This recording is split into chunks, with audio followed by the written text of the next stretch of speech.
bonne année 2025 à vous tous qui nous suivez à travers toute la ville de Kinshasa et partout dans le monde, vous qui aimez cette émission Les Pasteurs Expliquent, ainsi que cette chaîne BC TV, ainsi que MCD TV officiel dans YouTube. Nous vous disons merci pour votre soutien cette année. On a été avec vous depuis que l'année a commencé. Maintenant, nous allons dire adieu à l'an 2024 pour souhaiter bienvenue à l'an 2025. Alors, na pesinzambe merci pour abateli yo, abateli biso, abateli basali ya BC TV, abateli basali ya MCDI TV officiel. Ndeko na biso Kandolo Junior place Ozali, na libota na yo, na faveur, na sublime, na Madame Novanessa, zamba abateli bino, abateli Kandolo, li passa na zana technique awa, abateli pende ko na biso DT Patrick, nandeko Bolengele, pe basali bon sa BC TV. Nous rendons grâce à Dieu pour cela. Pour Namboka Nabiso, pour le succès au FARDC à Zozwa, dans l'est du pays en cette période de fin d'année, ainsi que les Waza Lendo, vraiment, que la Pambola Bango, Bako défendre l'intégrité territoriale. Nous voulons les meilleurs pour Namabota na Bango, parce que Bango défendre l'intégrité en Mboka.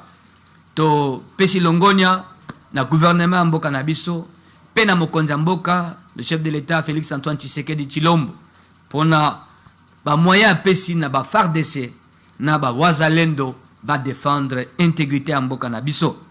Zamba Pambola Ban, Zamba ministère chrétien de délivrance intégrale. Pe Basalibanso avec qui nous travaillons. Maman Hélène Dibofo, salutations à vous. Nos frères et nos sœurs Providence, Eliel, Jobel, nos frères Manassé et Marcelin. Merveille à vous. Bonne année à frère Fagui, sœur Pacline, frère Ntseka José, sœur Dina, P. de Mathieu Lotin, sœur Grace Ngolou, sœur Ruth, sœur Jaël. Que Dieu vous bénisse beaucoup. Bisika Bozali, pasteur, maman Naomi, bonne année à vous. Maman Anine Dambi, na Londres, bonne année. Maman Chantal Chilanda, na France, bonne année. Na Bande Konabiso, Bazana Belgique, la famille Manzanza, maman Meta, bonne année à vous. Nekonabiso Nana Kandem, bonne année à vous. Bande Konabiso Bazana na Chypre, Bazana Turquie, bonne année à vous également. Bande Kobana Suisse, Nekonabiso Rita, bonne année à vous. Zama Pambola Bino, Nekonabiso Charlène aussi, na France Kuna, bonne année à vous. Na Jumel, bonne année les jumelles, bonne année. Voilà, Topesi bonne année, Bande Bazana Afrique du Sud, Bazana Angola, Bandaka émission Oyo. Bonne année à toi, notre sœur Tina Diloaka Dibofo, là, ici Kozali. Bonne année à notre chef Cousteau, voilà. Oui, Christian Dibofo, bonne année. Bob Dibofo, bonne année. Bande Kobaso, voilà, Maman Dina Dibofo, bonne année à vous. Maman Ngunga, notre très chère mère, bonne année, place aux Ali. Voilà, to Bosanité, Maman Nabiso, Vitika, Papa Alexis, Maman Sylvie.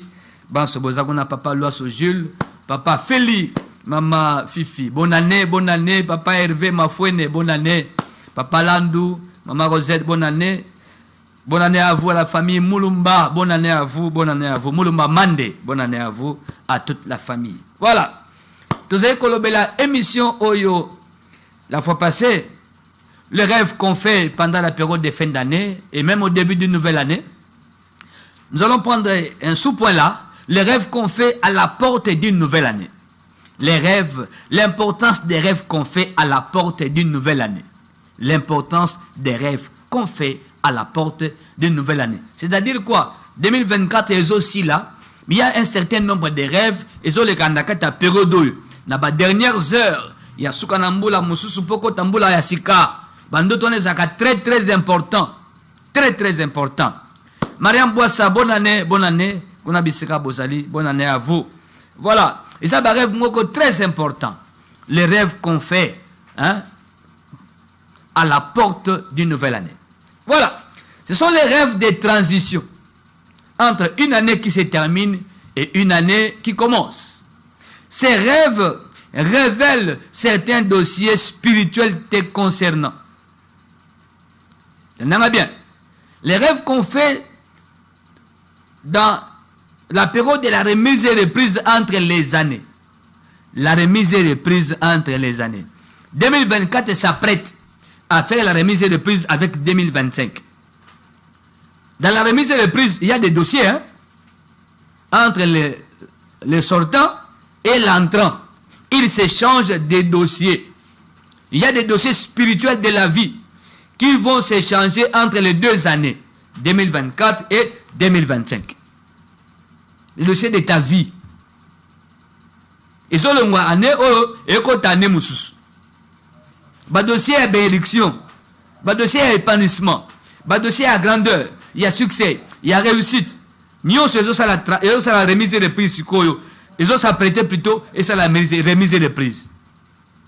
Bah dossier spirituel, il y a des problèmes, il y a bitumba, il y a des poursuites, il y a des réclamations, il y a un groupe, ils ont s'apprêté et ça la remise et reprise. Afin qu'il continue, je dis bien, afin qu'il continue, suivi Nango et Salema, bah dossier maléfique. Il y a un peu de ça remise et reprise Nango entre 2024 et 2025. Bah dossier paye à bénédiction selon Dieu. Il y a un peu de ça remise et reprise Nango entre 2024 et 2025. Au moins dans le gouvernement, non? Quand il y a remise et reprise entre un ministre entrant et un ministre sortant, même dans les entreprises. Na esprit peloko et zalaka. Et maintenant, nous sommes le 29. Dans 2 jours ou dans 3 jours, bah dossier spirituel, ils ont s'apprêté. Ils ont s'apprêté. Attention. Attention. Kosamotalo engete, ne sois pas superficiel. Il faut avoir les 2 pieds sur terre. En priant très bien. Très très bien. Pendant ces périodes. Et savoir ce qu'il faut dire pendant le temps de prière. Des moments, il y a spiritualité de haut niveau, il y a Ngoyo. Il y a des réalités qui veulent traverser avec toi. Il y a des esprits, il y a des forces du mal, il y a des hommes méchants aussi qui veulent traverser avec toi. Attention.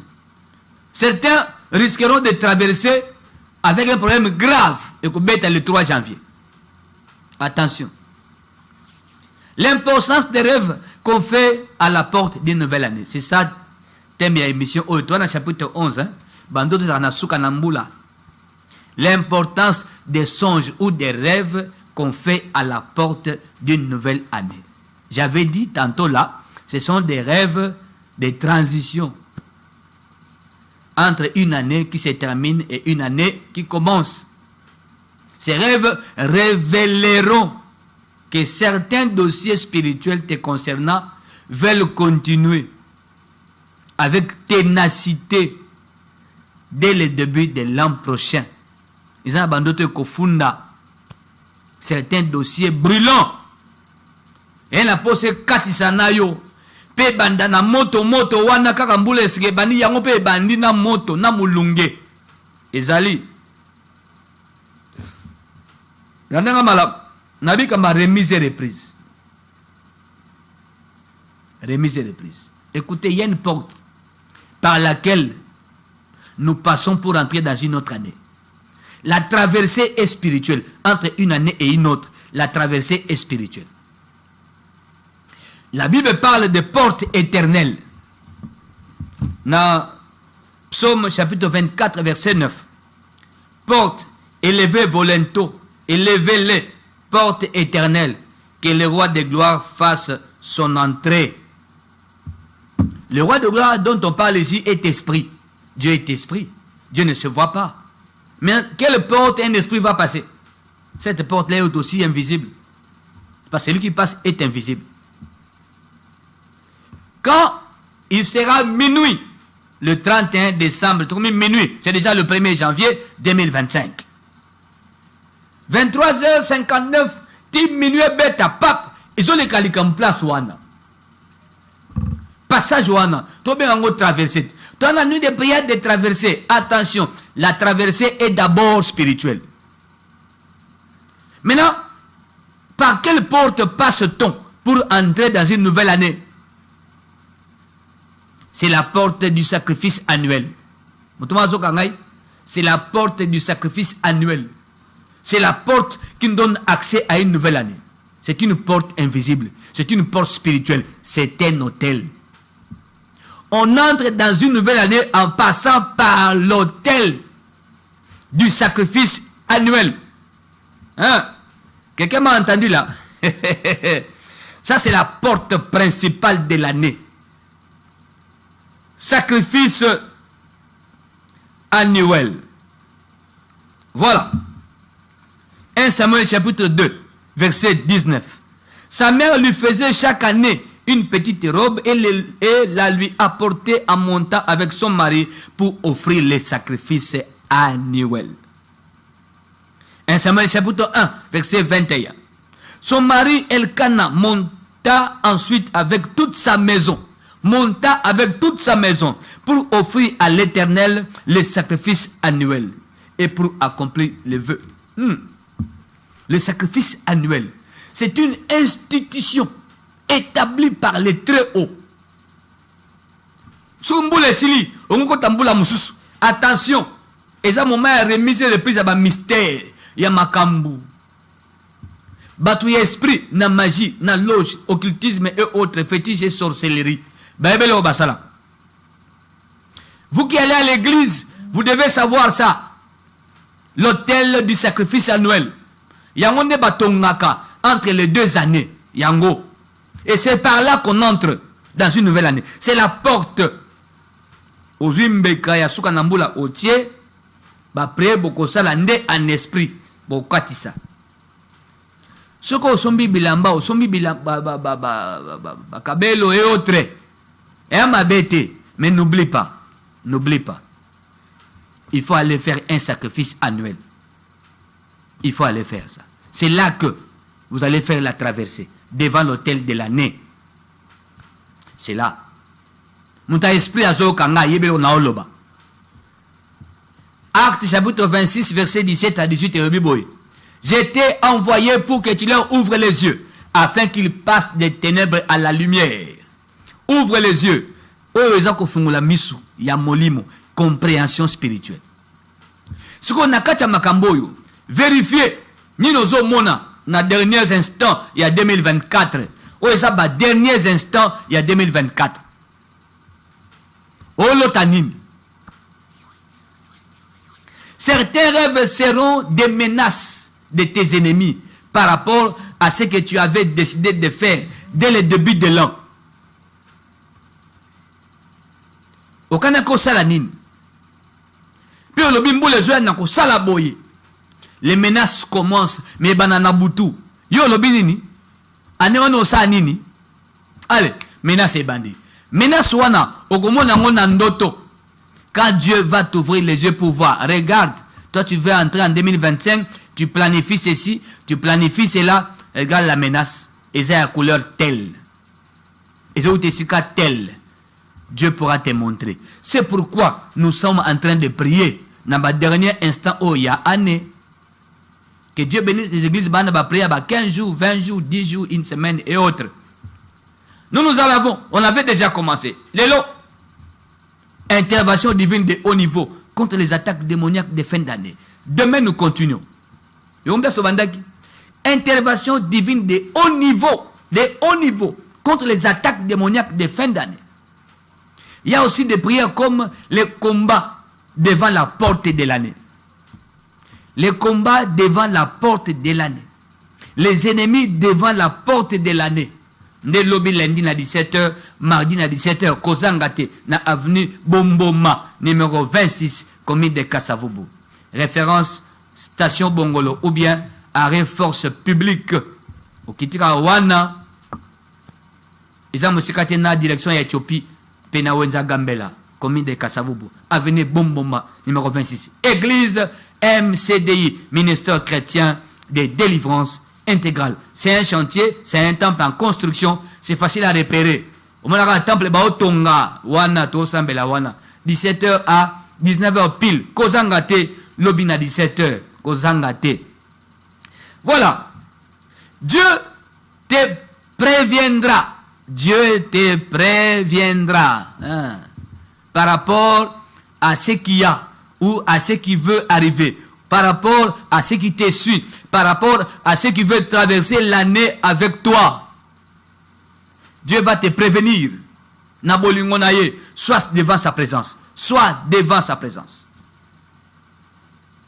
Dieu te préviendra aussi de la couleur de l'année qui arrive. Alaxo. Couleur année on est aboy. Il va te révéler tes ennemis aussi. Il va te révéler ça. Il te dira en même temps ce que lui voudra faire pour toi. Bandoto est ça très important. Comprendre les rêves. L'importance des rêves qu'on fait à la porte d'une nouvelle année. Tout comprendre. Landa bien. Nalobi importance à bandoto oyo basalaka nasuka yambula pokota nambula mususu. Et ça bandoto ya transition. Il y a période de remise et de prise entre une année et une autre. Bandoto les gars tout autour ya likamboy. Yoka. Ndeko Kandolo, on y va. Papa misali ne tomo lelo. Nous avons des aïki, on est au Kindi. On est au Tambola, on est au Kindi. Comme si j'étais avec quelqu'un. On est au Kindi, on est au Kindi. Si on a commis, on a nous quelque part. On a commis si on a moni, on a continué à couloir à mon. Donc nous avons des couloirs, les sont pas habillement. Ce que nous avons des couloirs, on continue. Moi, si on a été dans couloir, moi, c'est saleté à mon nez et à mon binga. Atemi, information mobile. Atemi, mais aussi. Akimba la moko. Akite, ce qu'on a bimi na couloir pour nous, ce qu'on a côté de téléphone à côté de la monnaie. Atemi na porte. Oh, yo, atemi na porte, c'est comme si porte n'a qu'on a fait un fond là qu'on a côté. La monnaie atemi na porte. Oh, maman a bandisco. On a ku banga ito no saputo no bandi ku samme la baba na samme na noto na samme no samme la porte ifunga magati na zo staba na sema pa ndingi nyo support ifunga magati mango na sote na kati na moni bakotsi na ndako mo na ndako na sekonda bandi samme na ndako na zo samme la mo sana school ako sko se muke na ngandetse muta po akanga di porte ako se muke na ngai se muke na mbamo il me venu à l'esprit fongo la porte ko ici ko zali ndako bakotsi ngana bi fongo la porte muke ici ka etumbai pa ona fongo les portes que le feu qui est ici te consume que le feu qui est ici te consume que le feu qui est ici te consume yazo sekane c'est muke di mo papa de l'esprit ici na zoa ikotise na atmosphère papa na tangi na boîte na kati ya ndako sanga moto j'ai prié je ne voyais pas l'exaucement mais je ne laissais pas aussi j'ai prié na boni papa jikuka kabwe na la ici na si allez à musique parce que bablo mo c'est quoi ba barre de fer ba brendi ba fer bibi kongo tumba ina tena kongo na msko na moto miske beli tumbi pena papa et tumbi consumé aziki au calciné vraiment suis dans la boîte qui a rapport à une côté na porte pour faire na côté na surtout qui na monde. Voilà. Oyokindeko. L'importance des rêves qu'on fait à la porte d'une nouvelle année. À mon porte Yandaku, fermée par une femme très sale au Kotate. Frère à Kotate wap, où est Sandotonaï, à Tindelibisu. À Kotate wap. Cette femme a fermé la porte au Kotate. Frère Père Kotité. Comment expliquer? Cette femme très sale, c'est qui? L'ennemi devant la porte de l'année. Abi au Kotate. Frère Bandi Kosambela. Moi, c'est un oiseau sécaillé. C'est-à-dire, cette femme a un niveau diabolique très élevé. Frère a prié, rien. A prié, rien. Cette femme s'est moquée de lui. Directement, le frère a été introduit dans une autre maison. Il a commencé à prier dans cette maison-là. C'est quelle maison? En priant dedans, Abi, Sambela Moteza Awa et Tumbaï. Abani ko Sambela Katanda Kumususu.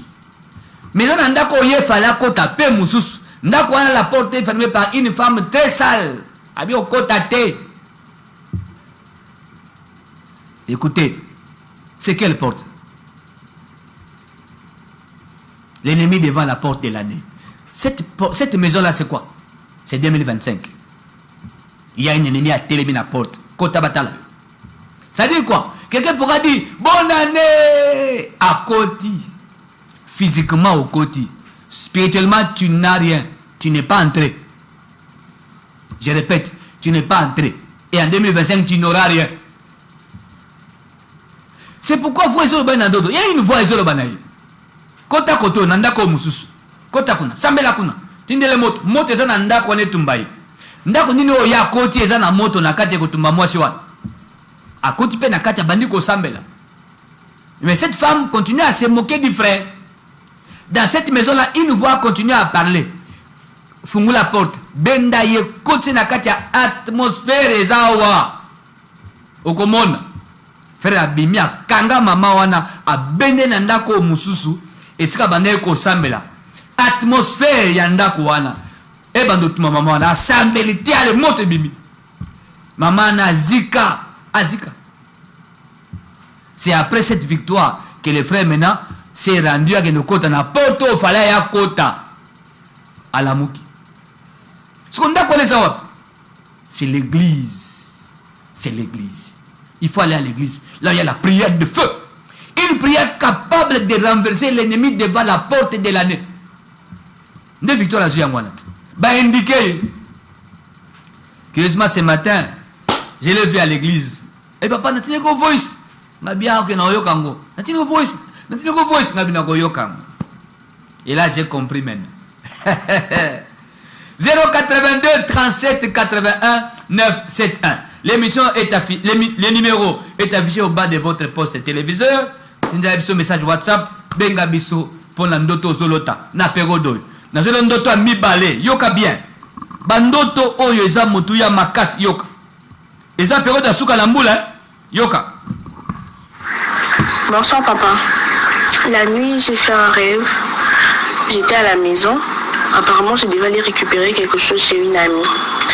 Maintenant, l'avenue où l'ami en question habite, il y a un gros chien.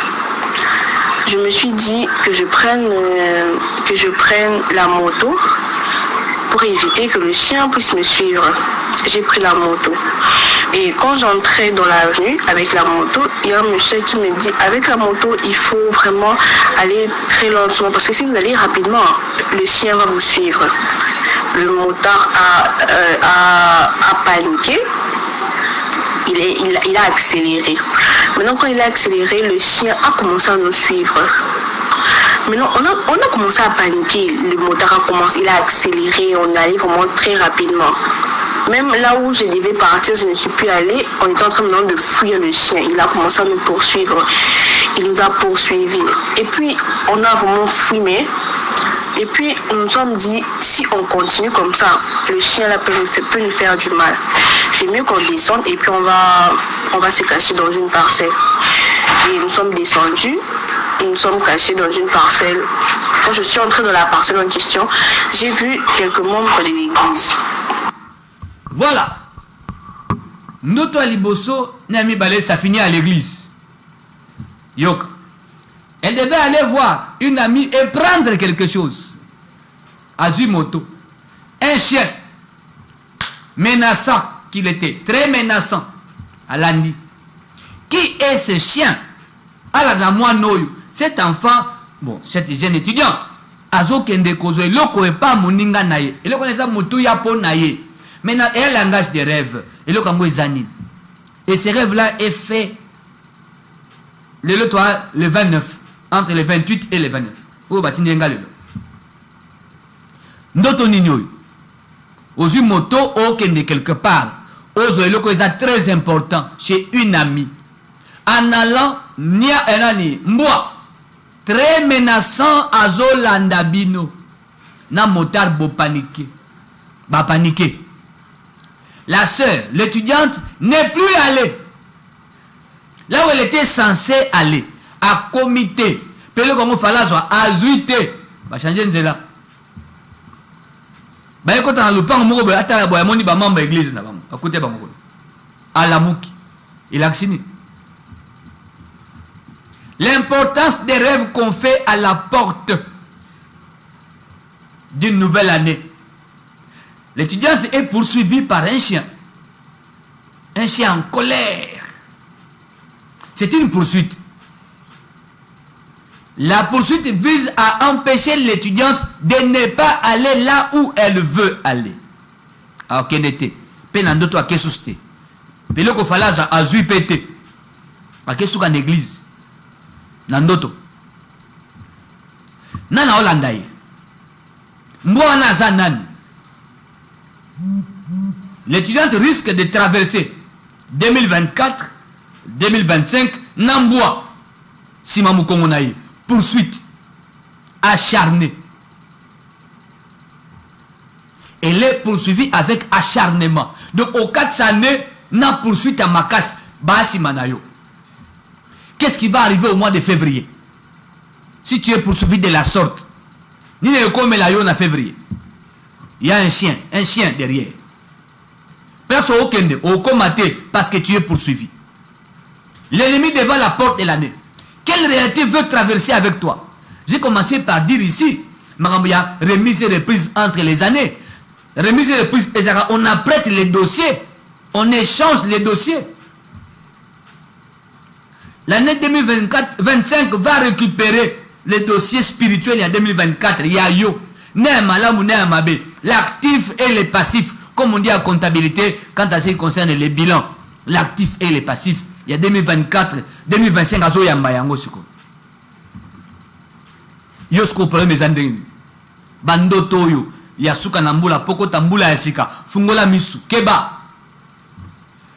Il faut sa victoire sur le chien qui te poursuit.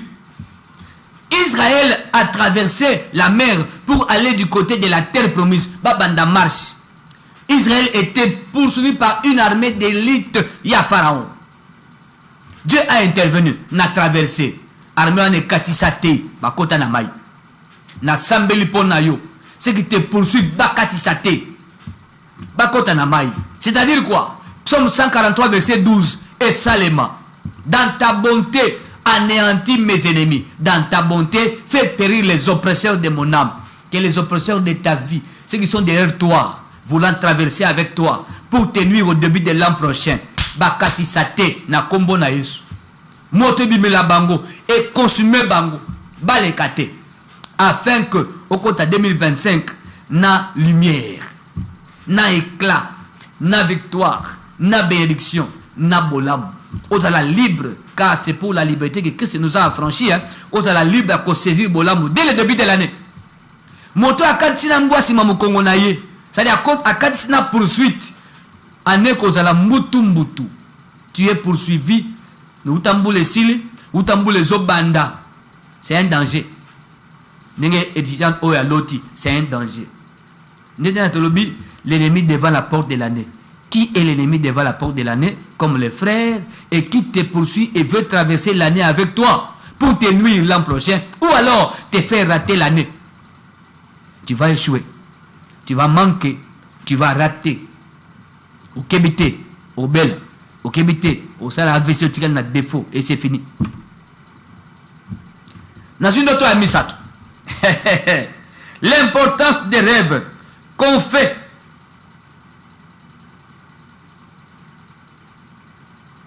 à la porte d'une nouvelle année.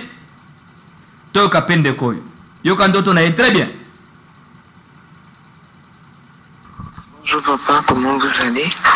Oui papa, je fais un rêve la nuit ici. Namoni, Nanzalaki, la Carrefour Mokoloé, la Mima Kiliboka. Ça pesait tellement Liboko, bah tout est là pendant mon nez. Et Naïko Kiti Sali Bokango. Et je me posais des questions, comment est-ce que l'on sait la peau que là, Katsanamo Makadam. Et j'ai vu mon ami à moi, Tozaranae, Aïe, il m'a posé la question, où t'es mis pour nous? Mais les Bokao, ils ont kilo, maintenant, j'ai vu, il y avait 2 personnes à Simananga, le coup là-bas, porter. Bah, t'avais plus le mabé, mais le coup là-bas porter. Maintenant, on a bien non quoi comme mali beaucoup tabi oui au même moment sauté bateau ba si manende ba au même moment mais na taso na mbongo il a ouvert son porte-monnaie à Taliamon Yazaki Nambo. Nde a ABC, les deux, comment Bazaki na Simanangala, ou même Ali Bokawana. Curieusement, on a même qui ont un mais par exemple, même en bangi balé les Bokan. Et puis, abi bon, le coin là, on fout à Bangombo. Il n'y a pas de problème. Maman, même Ali Bokabi Sotoken. On a commencé à. Les deux personnes ont mis les boka. Donc, comme des gens portent le pain, on a vu ce tout les caninaïs. Bon, je ne me suis pas aussi demandé pourquoi tous les canimés. Je ne savais pas aussi. Et si canini, tu vas donc qu'il y a des boka. Et si canini peut te banner au canimé, tous les canins portent le pain, on a vu ça. Tu continues, et puis je me suis réveillé. Voilà, les boka. Les rêves qu'on fait à la porte d'une nouvelle année. L'importance de ces rêves. Maman oyo, tantine oyo. Ya lotindoto, amemi liboka. Azo me mate ma amemi. Liboka ya mounene amemi. C'était pesant. A commis devant la chaussée. La route, hein, pour Katissa. A Kitisi, kilo eleki, a Kitisi. Nako katsana yangote, ça pèse trop, a Kitisi. Un homme est venu. Qui est cet homme? Yunali boka oyo boye. Hein? Les deux personnes qui sont derrière toi, ce sont des porteurs. Bon, on va même yo même soute. Non, katana mukuse hein pour isa. Tant. Li boka sera memi depuis place à Outaki. Outaki wapi? To yebite. A commandé na chaussée, na route, to benga prince. Pour Katissa. Où est-ce qu'elle est? Na esprit, Azab. Ou l'année émission, Azab. Comprendre les rêves qu'on fait à la porte d'une nouvelle année. Elle est à la porte d'une nouvelle année. Elle est entre 2024 et l'autre côté, c'est 2025. Elle doit traverser. Mais Nali Boka, à Kitisi, c'est un fardeau pesant. Il y a une réalité qui veut traverser avec toi. Oh, yango fetikala. Oko katsana yangote. Par rapport aux perspectives, il y a l'année prochaine. Maman ozo luka omona obika osala ozwa. So ozo la charge oyo. Wana kilo oyo okokozwa yangote. Il faut se décharger, se débarrasser nango. Ne okende na liberté à kozwa. L'homme qui parle à côté, c'est qui? C'est un ange. Abi, comme m'a sousté, les deux porteurs de Reba Mema. Je vais voir si j'ai de quoi payer Fona Futabango. Langage à esprit, payer, bah même l'autre charge, c'est quoi? C'est une offrande d'action de grâce. Bah traverser, bah ndokende. Le poids a été porté. Liboka, Yamunen, bah mimi on a battu moussous. Ezanini. Liboka, ba pesarana, soumana masi abali, eza ba biloko ba pesarat. Ba biloko bokoko, ba biloko famille, biloko tradition de ba pesa. Donc la sœur Liboka même maki et makamba famille. C'est ça l'interprétation, makamba famille. Ana poids, ana charge, problème spirituel familial et anaye. C'est pourquoi nandoto naye tant ba kati ba okende, ba komi ba koti lupanga famille te ba lekiang. Mais bah ok de ma soeur, qu'est-ce qui t'attend en 2025? Mais il faut t'embola namout. C'est un ange. Exode chapitre 23 verset 20. J'ai mis un ange devant toi pour te protéger en chemin et pour te faire arriver au lieu que j'ai préparé. Exode 23 verset 20. C'est ça l'ange. Tiens-toi sur tes gardes devant sa présence. Verset 21 à 22. Écoute sa voix. Écoute sa voix. Et je serai l'ennemi de tes ennemis. Voilà. Bandoto oyoto olota awa à la porte il y a 2025. Ils ont un sens spirituel. Moto yamakasi. Vérifiez. Tala malam. Voilà. Na fungoli WhatsApp. Na zwa. Ba message bandeko na fungoli pe SMS bandeko ba commis déjà Tout le temps, un message na bango. Aïe, aïe, aïe, il y a beaucoup de messages. Hein?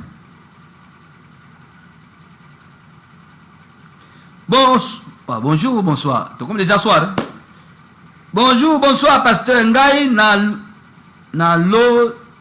lota. Papa leki na voyage. Ah, na lota papa leki na voyage. Alobi nanga akosunganga te. Après na tongo baboya kopesa nga biloko oyo toyoka naki. Na ndoto alobi azaki na voyage. Aloti papa leki alobi akosunga yete. Na bomoto petanga lamuki baboyi kopesa biloko bayoka naki. Na banani. Na boto voyage na bango. Ndoto na yo. Yoko loti papa leki c'est la famille. Na lebi forcément papa leki mais a tchepe kombote c'est la famille. Parce qu'en réalité la famille c'est quoi réclamation et landayo okosala eloko te. Tango loti bongo papa leki boyi kopesa yo eloko na bomoto pe. Na bomoto pe aussi problème. Biloko boloka leki na batu yo ba pesi yo te. Mais bani na bututi. Voilà. Et bani na butu. 082 37 81 9 7 1. Nazotanga ba message à bande quoi? Isa ebele awa nazo sala makasi po na sala ba redite te.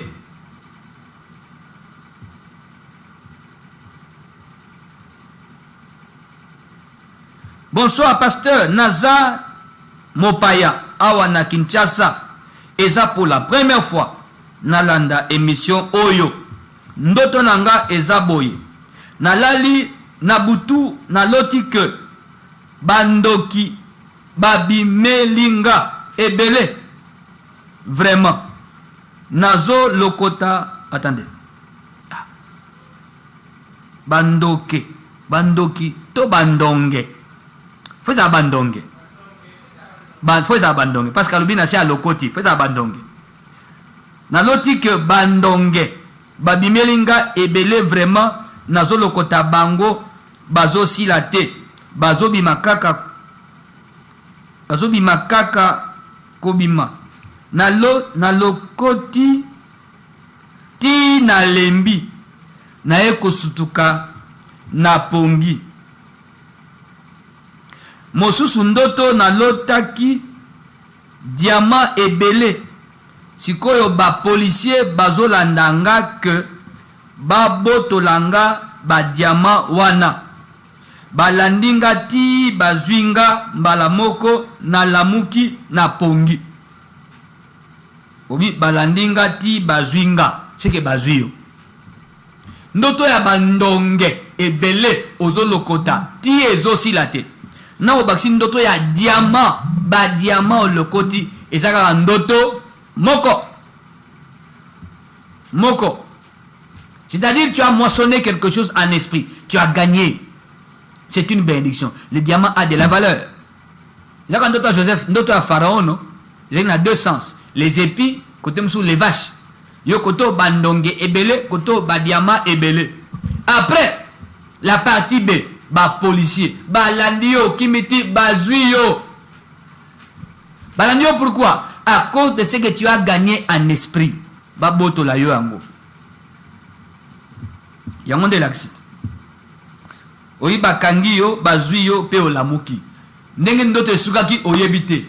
Diamant, ba boto la ki yo, tote. Comme tu n'as pas vu, c'est que on t'a pris les diamants. C'est-à-dire quoi?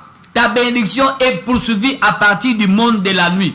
O esengelo bika, o gagné, o zoya motuya, batabutu ba la nango ba sampare nango, ba boto la yango, na bomoto, o kozwelo kozo luka na vite. Parce que bato ba la non na butu ba soda, o ba soda butu ba saka ba démon ou ba sorcier. To ba esprit ancestraux. Milimo ya mabe disons. Ba olanda yo. Baza batu ba yebi yo. Batindi bango. Bobo tola ye. Nyoso sengeli kwa kamata na vie. Bo arraché yango. Sur le pain, il met, tu n'auras rien. Obana makamuna bomote banu simbate. Tu pourras bien commencer après. Et baby. Parce que, basoda, yabutu, bazo boto la yo, ba diamant. C'est ça. L'importance des rêves qu'on fait à la porte d'une nouvelle année. Bonsoir. Ngaïpe. Ah là là.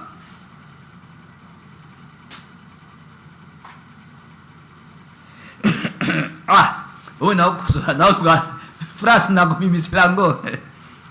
Aïe aïe aïe. Dans le bon en français de le moi bien. Bonsoir. Ngai na lali na loti nazo sala kaka. Voilà. Pour y a combien na lingala penza. Bon voilà, hein? J'ai fait popo. Voilà. Abarisi. Alobi. Mais c'est comme si nazo comprendre de na muni mutunde azo sala kaka.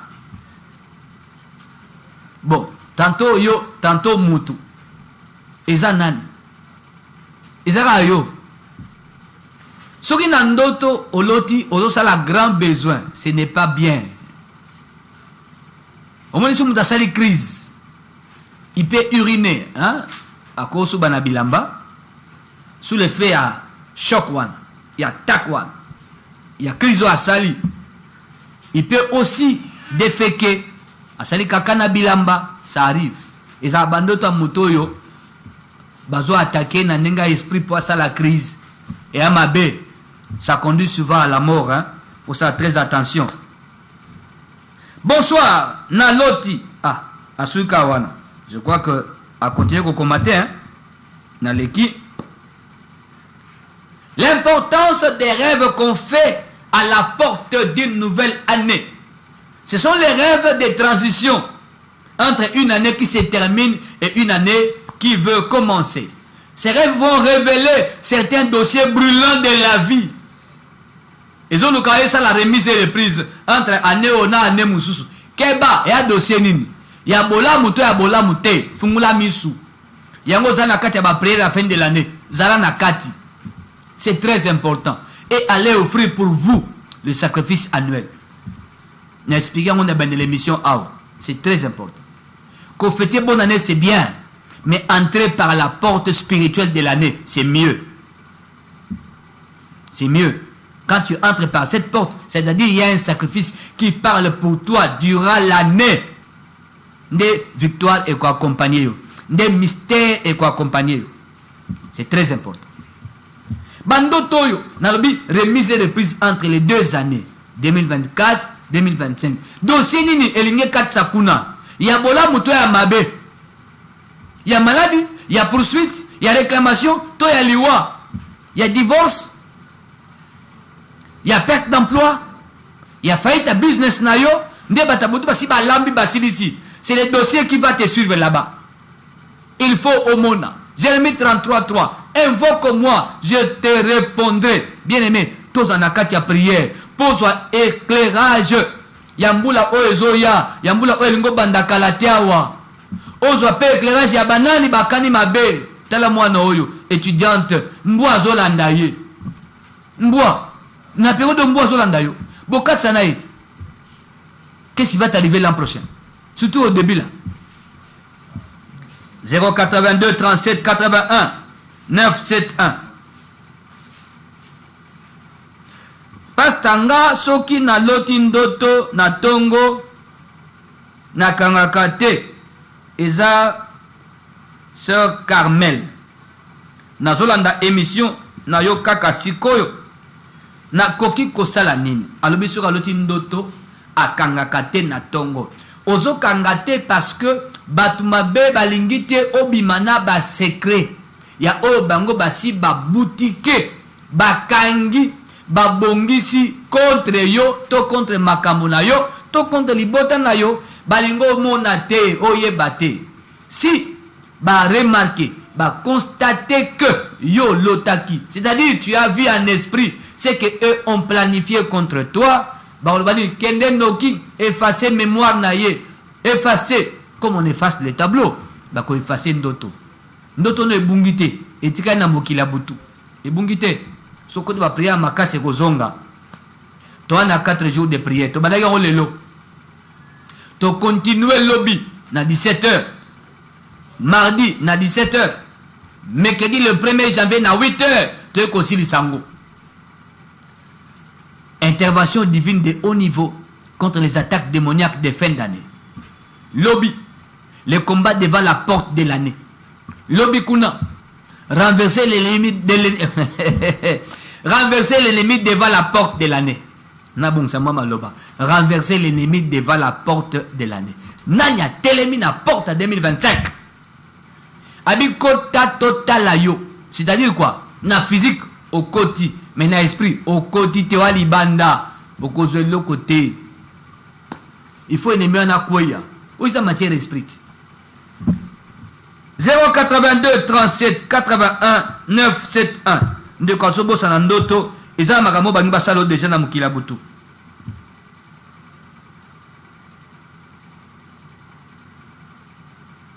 Bonsoir papa. Naza na mwana naza mwana etike. Naza mwana etike na tongaka ndako ya etage.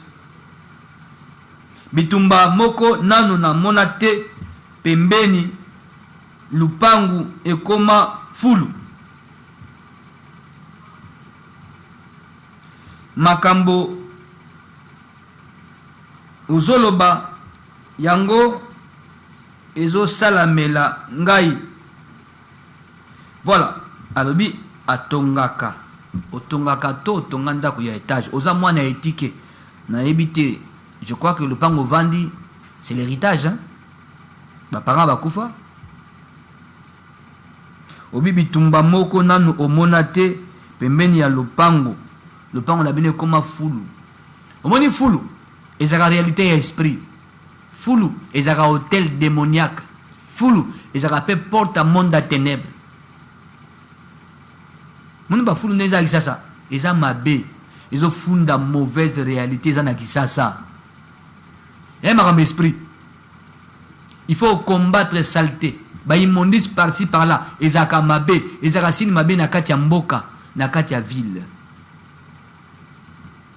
Ça favorise l'entrée des mauvais esprits, les épidémies, les maladies, l'occultisme, la sorcellerie, la magie noire sont favorisés par toutes ces saletés bon mona. Ils ont amabé. Souvent le pan au foule et tondi. Si on compte na esprit, t'as la foule wana na boutou et zaranini et comme un monde nini place wa. Ils ont amabé ndeku. Combattre saleté wana et le wana le pan. Et puis donne-toi à la prière. Na peso adresse nabiso église MCDI avenue Bomboma numéro 26 commune de Kassaboubou. Référence arrêt station Bongolo to arrêt force publique. L'obito na prière na 17h kozangate. Bonsoir pasteur nalotaki mwasi moko asimbi loboko nangai azo kitisa loboko nanga na batole oyo batie na mabele.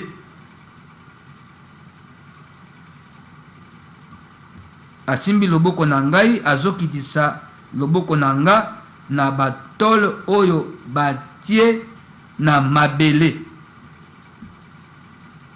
En plus na lotaka bakundi ngai e nazomona mikuwa ya batu nazo lelaka makasi tango mosusu mama na ngai oyo akufa aza na ngai wana. Oh olobi omoni loboko na yo mwasi moko asimbi yango akitisi yango likolo ya batolo oyo eza na mabele. Loboko no ezali akitisi yango tie simba na se. C'est un rabaissement, non? Quand on dit nous sortons à main levée, c'est-à-dire quoi? Avec victoire. Maintenant yo basu loboko balongole on le koba akitisi yango tie na se na mabele. C'est un rabaissement. Puis obakisi yo lobi en plus olotaki bakundi yo ozomona mikuwa ya batu obandi kolela makasi po bandi kolela batang mosusu mama na nga akufa akoya kosunga ngai yawa. Mais ça c'est le monde des morts. Hein? Il me fait vivre dans le ténèbre comme ceux qui sont morts depuis longtemps. Psaume 143, verset 3. Il y a des gens, il est comme celui qui est mort depuis longtemps. Mais oh, Zoloba, oh yo. Ils ont ma bête, non? Ils ont ma bête. Ils ont esprit de mort, non? Ils ont ma bête. Ils ont ma bête. D'autres, ils ont ma bête. Bonsoir, papa. Livre Bandoto, ils ont combien? Ah, merci. Yangoy. Les dangers des rêves de votre sommeil. Yangoy. Un livre de 135 pages. 5 chapitres. Bandoto etondi nakati. Na ba explication. Na manière ko sambela. Somba livre. Le cas na avenue Bomboma numéro 26. Na commune à Kassavubu. Référence Petit Marseille Éthiopie. Arrestation Bongolo. Arrêt force. Sokitiwana. Quand en église MCDI. Livre Zawana. Le cas na osomba yango. Eko sungo makasi. Au côté de la retraite. Beaucoup ont acheté ça. Sont partis prier avec. Na bandoto balota. Parce que na kati ba prière eza ebele. Na ba enseignement na kati par rapport. Ya bandoto bato balota ka. Eza disponible. Ya nouveau lo yaki. Oza ya sika. Yaka osomba. Zamba ozanga te kopambola yo. Après émission. Bien na kopeso prix. Ya livre yango. C'est disponible. Hein, na avenue Bomboma. Numéro 26. Commune de Kassavu. Les dangers des rêves de votre sommeil. Voilà. Nazui. Ndoto mususu bandeko. Bandinga bandoto za ebele toko futa mbangu. Aïe, aïe, aïe, aïe. Pasteur, bonjour. Ah, comment bonjour? Navanda kana kinkole. Na lingi na ya lobby papa. Papa nanga. Zela. Na ina ya lobby. Papa nanga aloti mutu akufi. Amemi cercueil. Na lipeka. Elakisi nini. Ndeka lobby alingi aya lobby. Tous on a prié lobby na 17h. Na 17h, église MCDI, avenue Bomboma, numéro 26, commune de Kassavu. Alobi papa na ye aloti moto akufi. Ye papa juste cercueil amemi na lipeka. Papa na yo aza na esprit de mort. Na ndako na bino esprit de mort ezali. O eza suka na mbule. Cercueil ya nani? Ya papa to ya yo mwana ya papa. Eza esprit de mort, non? Il va moto akufi na ndako.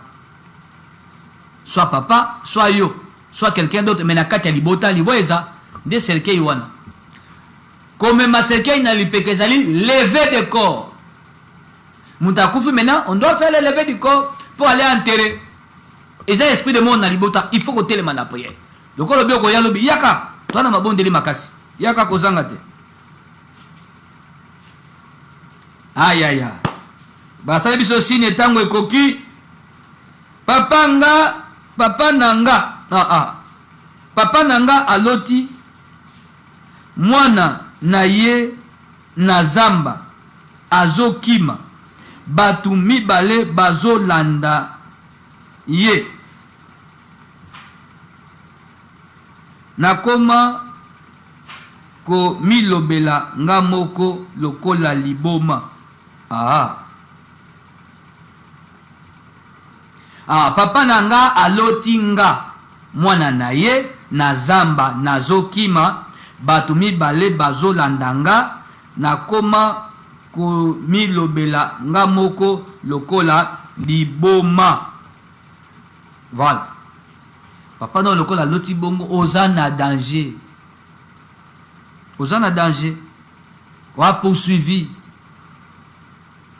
Soko ko milobela lokola liboma mais ma bête. Obela mutu. Bato balando na sima baosa anime.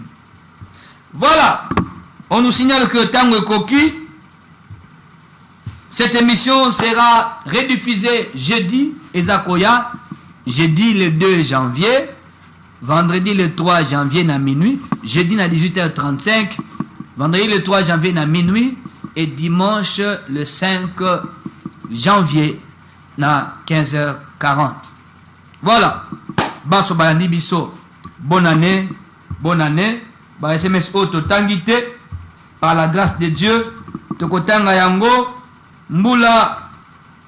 Ezakoya. Galate dans 3 jours. Na 2025. Tokutana.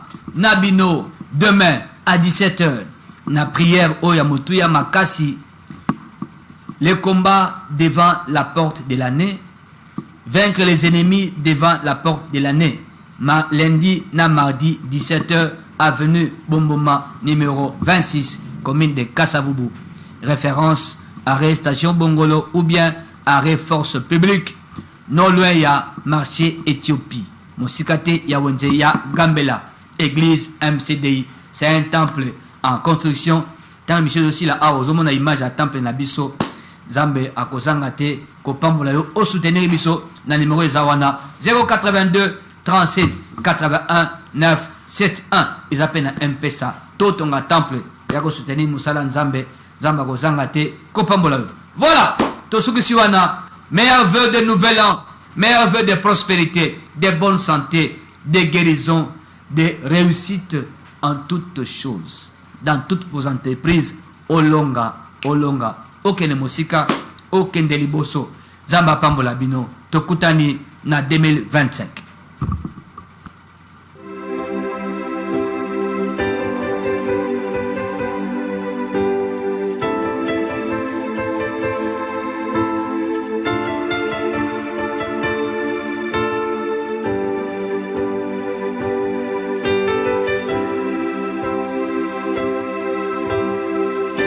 Créateur de cieux et de la terre, faiseur de rois, que cet esprit vienne s'installer ici.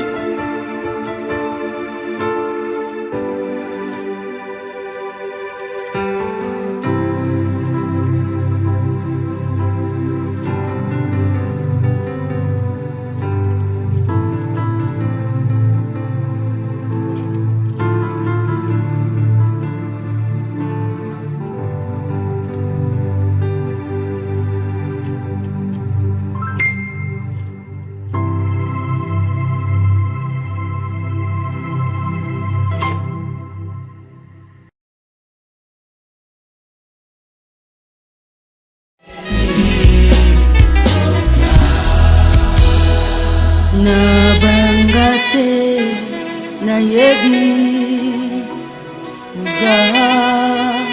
ozali boso sima mopanzi yokotambwisa ngai na yebi